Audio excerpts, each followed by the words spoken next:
Perjalanan hidup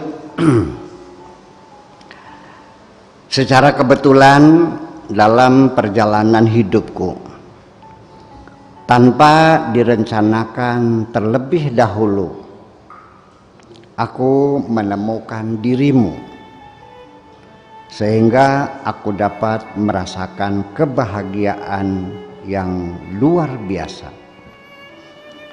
Di samping itu juga aku melihat engkau sangat bersungguh-sungguh selalu merawat perasaanku, sehingga aku mesti bersyukur kepada Tuhanku, karena di zaman sekarang sudah tidak ada lagi orang yang menghendaki aku lebih bahagia dari dirinya sendiri. Adapun keberadaanmu di rumahku sebenarnya sementara ini hanya sebagai tempat persembunyian, karena engkau menghindar dari kawin paksa dengan lelaki yang tidak engkau cintai. Dalam kondisi seperti ini, aku dapat saja tertuduh menyembunyikan anak orang. Tetapi sekalipun demikian, aku tetap punya alasan demi kemanusiaan. Apapun yang telah terjadi dan sudah engkau lewati, uang lamaran sudah dikembalikan, pesta perkawinan sudah dibatalkan, tinggal sekarang orang tuamu menanggung rasa malu. Berarti sudah menjadi masa lalumu. Sudah saatnya engkau kembali kepada orang tuamu. Mulai sekarang hendaknya selalu menatap ke depan. Tidak perlu menengok ke belakang, kecuali dalam beberapa hal, yaitu pertama ketika engkau ingin mendapat pelajaran, dan yang kedua ketika engkau harus memperbanyak pengalaman. Percayalah wahai kekasihku, hanya orang-orang yang kita cintai dan saling mencintai yang akan tetap tinggal bersama, sekalipun secara fisik kita telah berpisah. Lelaki yang ingin menikahi dirimu benar-benar telah salah masuk. Dikiranya cukup hanya mengandalkan uang untuk masuk ke dalam hati siapapun. Wahai kekasihku, tentu tidak begitu mudah, melainkan harus dibuka dulu dengan menggunakan kunci. Ternyata masing-masing hati model kuncinya berbeda.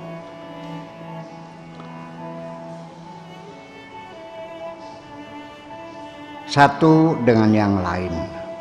Ada kuncinya berupa perhatian, ada kuncinya berupa kasih sayang, ada kuncinya berupa kelemah lembutan, dan juga ada kuncinya berupa penghormatan.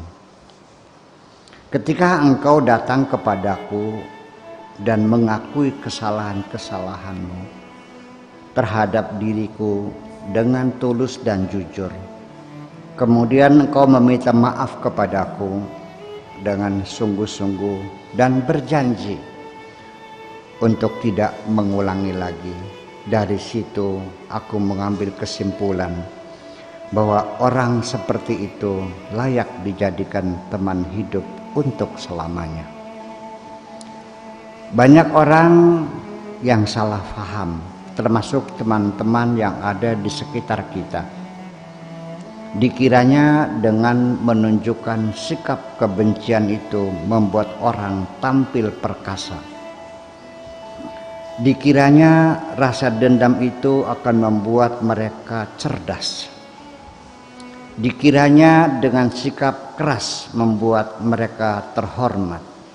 Ternyata, wahai kekasihku, orang yang berjiwa besar itu adalah mereka yang senantiasa memaafkan segala kesalahan orang dan siap meneguk segala pahit dan getirnya kehidupan akibat dari ulah orang-orang dungu.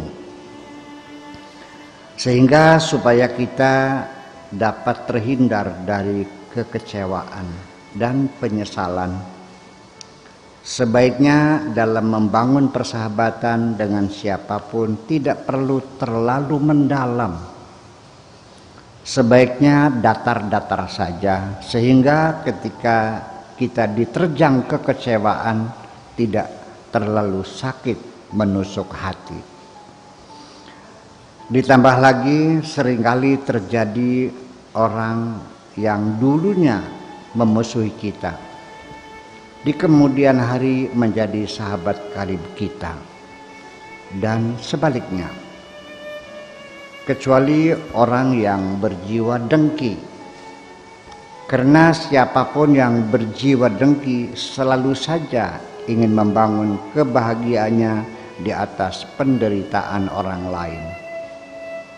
Orang yang berjiwa dengki itu merasa bahagia ketika melihat orang sengsara, dan sebaliknya merasa sengsara ketika melihat orang bahagia. Adapun orang yang berjiwa sombong, seperti lelaki yang ingin menikahimu dengan uangnya, selalu melihat orang lain kecil, merasa dirinya paling besar. Padahal burung pun ketika terbang semakin tinggi akan terlihat semakin kecil. Ketahuilah, wahai kekasihku, saat-saat yang paling indah dalam hidupku adalah ketika aku menemukan dirimu. Saat terindah dalam kehidupanku, dalam kehidupan setiap manusia adalah ketika mendapatkan keberhasilan di penghujung perjalanan yang telah dilalui dengan penuh kesabaran. Keberadaanmu di sampingku adalah sebagai motivator yang telah dapat memberikan semangat kepadaku untuk bangkit kembali dari keterpurukan. Lalu nanti ketika orang melihatku sebagai percontohan dalam merebut keberhasilan, baru aku disebut sebagai inovator yang hebat.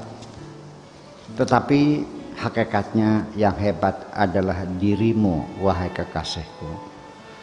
Sebenarnya ada dua tolok ukur kehebatan orang yang mendekati kebenaran, yaitu kesabaran seseorang ketika miskin, dan kedua, rasa syukur seseorang ketika kaya.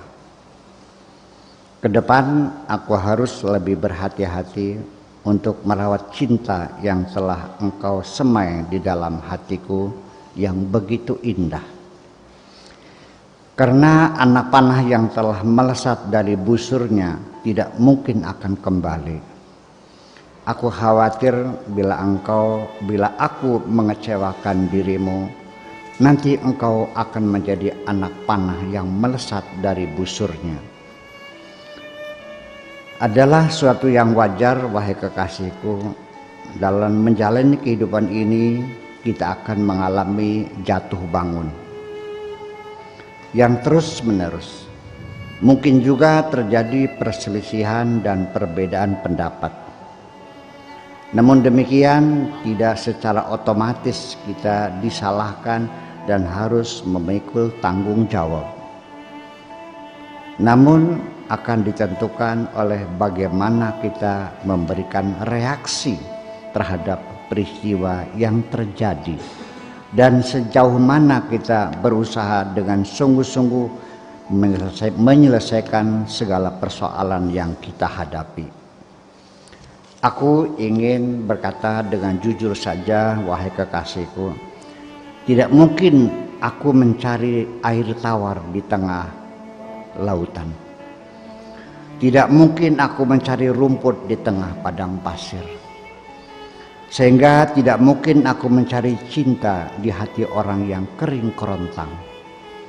Aku hanya melihat di hatimu ada kesuburan yang mampu menumbuhkan bunga-bunga kehidupan yang indah. Sebaiknya segera saja, secepatnya, jangan terlalu lama kita putuskan kapan hubungan kita diresmikan. Kalau engkau setuju, aku akan segera meminangmu. Tetapi pulang saja dulu dan selesaikan perselisihan dengan orang tuamu. Lalu katakan dengan tegas kepada orang tuamu bahwa memaksa anak perempuan dikawinkan dengan lelaki yang tidak dicintainya adalah sama dengan mengubur anak perempuan hidup-hidup di zaman jahiliyah. Hanya saja dilakukan dengan cara yang modern. Terima kasih.